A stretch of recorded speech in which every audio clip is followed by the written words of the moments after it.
I saw a problem with the information that we were producing. My department was producing almost from the first week I worked at UniCredit.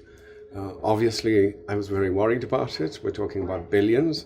And my whole issue with UniCredit is we did not know our liquidity.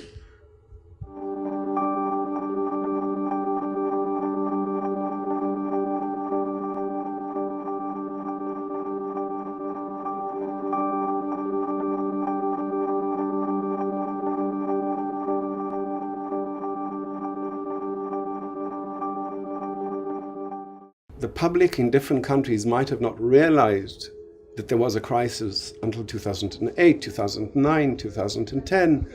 But in banking, we knew already in 2006 that, we're coming to the end of the party.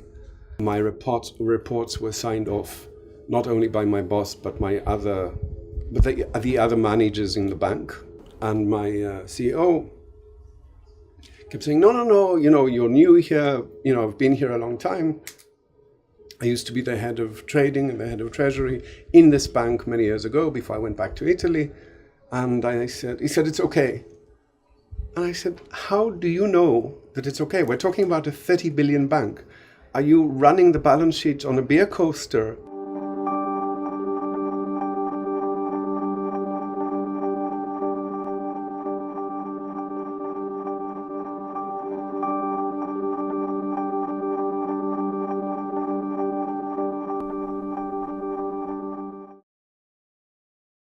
We had a lot of discussions, and eventually I insisted that we reported this 20% breach.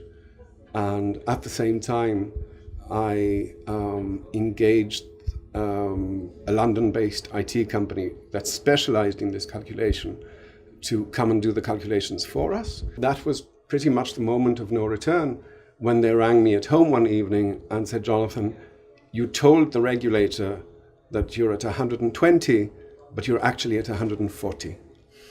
So I went in the next day and resigned because the law was quite clear. It said 5 years in prison.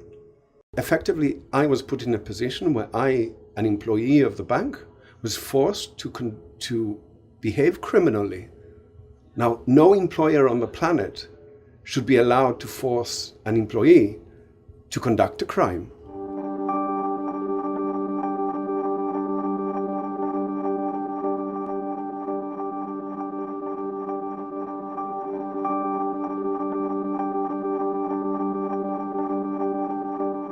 Obviously, I wasn't the flavor of the month with a lot of people in the bank.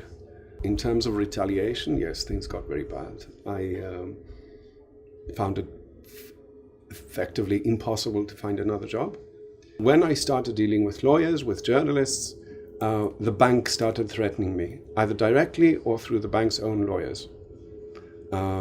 Later on, people walked up to me in one or two conferences and said to me, Jonathan, 20 years ago, you'd be dead by now.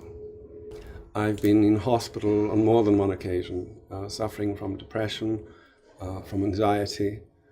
I have lost everything I ever had.